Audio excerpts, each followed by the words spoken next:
윈이 된 거잖아요. 우리가 부동산을 투자했을 때 내야 될 세금들이 이렇게 많아요. 내야 될 세금들이 굉장히 많아요. 그러면은 우리가 취득할 때 내는 세금 있죠. 취득할 때. 네. 그럼 취득할 때 내는 세금은 뭐가 있을까요? 취득세. 여기 써있잖아, 취득세. 근데 이 부분이 계속 개정이 돼 있고, 이 부분이 규제가 좀 심하죠. 그래서 요걸 취득세, 주택에 대한 취득세에 대한 얘기를 많이 할 거예요. 이게 사실 제일 중요해요. 그럼 요거는 이제 지방세입니다, 지방세. 그러면 지방세니까 이거는 세무서에다 갖다 내는 거예요? 강남구청에 갖다 내는 거예요? 강남구청. 그렇죠? 그런데 이 지방세는 이런데 내야 될 국세가 또 이렇게 많아요. 임시세, 상속, 증여세, 부가세 이렇게 많습니다. 그럼 만약에 이거를 여러분들이 경매로 낙찰받으면 취득세만 내면 되는 거지만 만약에 토지를 증여를 받거나 상속을 받으면 상속세나 증여세랑 국세를 또 내야 돼요. 그러니까 다시 말하면 뭐냐면 만약에 여러분들이 토지를 증여를 받았다. 그러면 증여세라는 걸 내고 증여에 따른 취득세를 또 내야 돼요.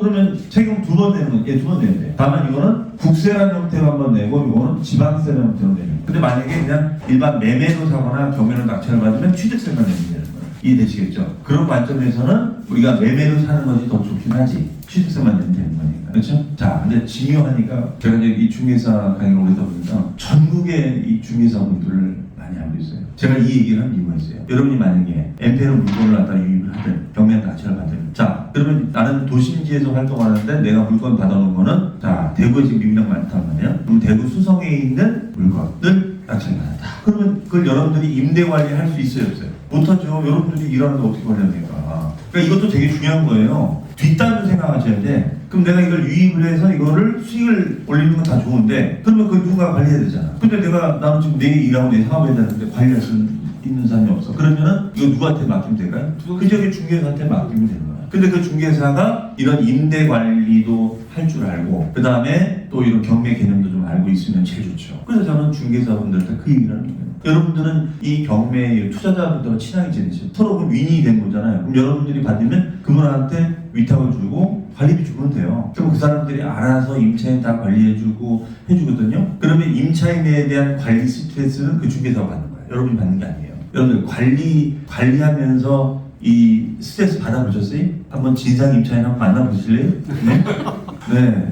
이거는 여러분들 생각 안 하신다니까? 맨날 싸게 뭐 받아가지고 이거 뭐 고쳐서 수익 낸다 이 생각만 하시는데 실전에서는 관리가 되게 중요해요. 관리를 어떻게 관리할 거냐. 그렇기 때문에 그 중개사분들을 알고 진행해 주세요. 제가 오늘 오픈시키는 거예요. 저는 주변에 그런 분들 많이 알고 있기 때문에 나중에 여러분 진짜 실행을 옮겼을 때 그때 그 지방물건들은 그렇게 제가 연결해 드릴 수 있어요. 그럼 그분들 관리비 제가 드릴 테니까 임대차 알아서 좀 맞춰주시고 그 다음에 뭐 고칠 거 있으면은 업체 좀 불러다가 고쳐주시고 실비 청구를 저한테 해주세요. 그럼 사진만 찍어서 저한테 보여주면 제가 입금하겠습니다. 그럼 여러분들 신경 쓸 거 없잖아요. 그러다가 거기 무슨 개발 호재가 있고 하면은 팔아주세요. 그렇죠? 그럼 거기 팔아주시면 되는 거지. 그거 한 번만 딱 하면 그분하고 이제 완전 이제 찐 거래처가 되는 거죠. 그렇죠? 그러면 여러분들이 노력이 굉장히 덜어지는 거예요. 그러니까 그 부분까지도 생각을 하셔야 돼요. 그래서 제가 오늘 이 오픈을 시키는 거예요. 그러니까 나 혼자 못해 부동산은 다 조력자가 필요한 거예요. 자. 그런데 중개 얘기 하다 말았는데 그런데 제가 이 중개사 제자분이셨는데 이분은 중개사 자격을 못 따셨고 무슨 개발 사업을 하시는 분이에요. 근데 이분이 아주 독실한 불교신자. 근데 아까 문자 오신 거예요. 교수님 어디 아주 입지 좋은데요. 어디라고 제가 지명은 말씀드리고 어디에 자기가 옛날에 경매로 2만 평 사놨는데 그 땅을 부처님께 시주하기로 했습니다. 2,000평도 아니고 몇만 평에 2만 평을. 그럼 여러분들 그렇게 하실 수 있으세요?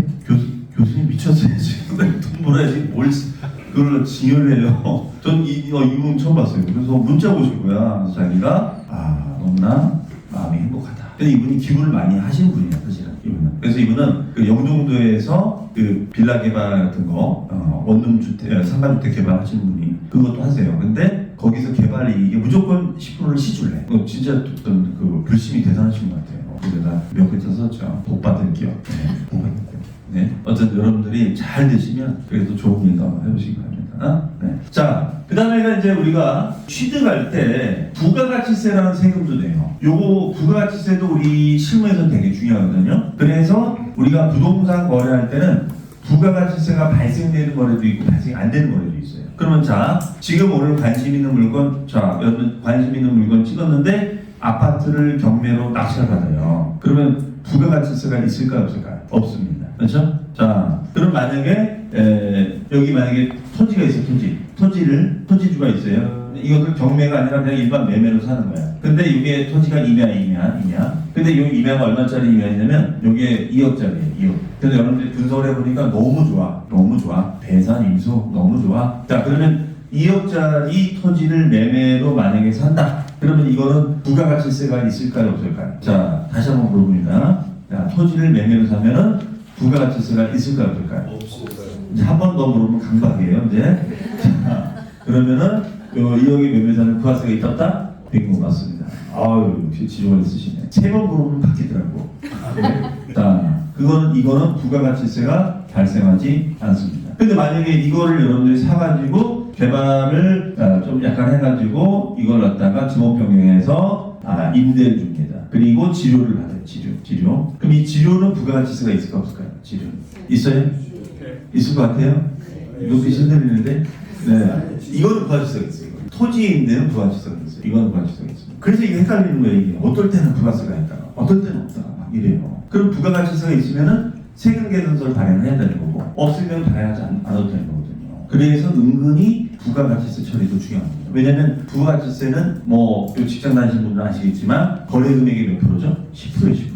거래 금액이 10%예요. 뭐 양도세처럼 뭐 경비 다 제하고 10%가 아니라 그냥 거래 금액이 10%예요. 그럼 거래 금액이 10억이면 1억이에요, 부가가치. 그래서 특히 꼬마 빌딩이라든가 이런 대형 빌딩 거래할 때는 부가가치세 처리가 매우 중요한 거예요. 자, 보세요. 만약에 요 강남 빌딩 기준으로 할게요. 자, 대형 빌딩. 그러면 요게 만약에 뭐 100억이고 요 대지 지분이 200억이야. 그럼 300억짜리 빌딩이에요. 그럼 이거를 매매로 산다고 가정해볼게요. 그러면은 자, 계약서가 VAT 별도라고 계약서가 써 있어. VAT 별도. 그러면 입금가는 얼마일까요? 입금가.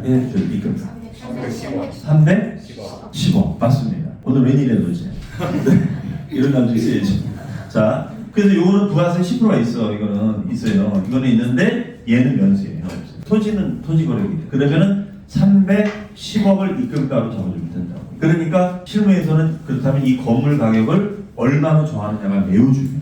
그러면 우리가 개발적 관점에서 보면은 우리가 건물 중에서 어떤 건물이 좋으냐? 노후된 건물, 연식이 오래된 건물, 입지가 좋으면서. 왜 그럴까요? 연식이 오래된 건물은 건물 가격이 낮겠죠. 각가능하게 된 거니까. 그렇죠. 그러니까 예를 들어서 이런 거 좋지. 건물 가격 10억, 땅값 290억. 이런 거 있으면 좋아. 그러면 10억에 10%면 얼마죠? 1억이죠? 그러면은 301억 입금가가 되는 거야. 그러면은 부억 세이브가 되는 거잖아요. 당장 부억 안 나가도 되는 거잖아요. 그렇죠? 그래서 이런 건물 있으면 좋지. 다만 이제 이런 건물로 이렇게 신고 들어가잖아요. 그럼 국세청에서 연락 와요. 들어와 보시라고. 선생님 들어와 보시라고. 어떻게 건물가가 건물 장부가 10억인데 땅값이 290억이니까 정도껏 하셔야지. 그렇죠? 그래서 이거 조사해요. 건물 가격을 얼마로 계약서에 썼는지를 체크해요. 그러니까 이런 건 우리가 할 수가 없잖아. 이런 거를 이제 전문한테 맡기는 거예요. 세무사한테 맡기는 거예요. 행사한테 맡기는 거예요. 그러니까 여러분들이 저한테 오늘 얻어가실 건 뭐냐면 우리가 투자자가 알아야 될 세무는 뭐냐면 세무사처럼 막 깊이 있게 그게 아니라 세무사를 만났는데 뭘 물어봐야 될지를 알아야 할 거 아니에요. 그게 제일 답답한 거거든요. 전문가를 만났을 때 막 두서없이 얘기하거든요. 막 모르니까. 그런데 여러분들이 기본적인 부동산 세금을 알고 계시면 뭘 물어봐야 될지 알잖아요.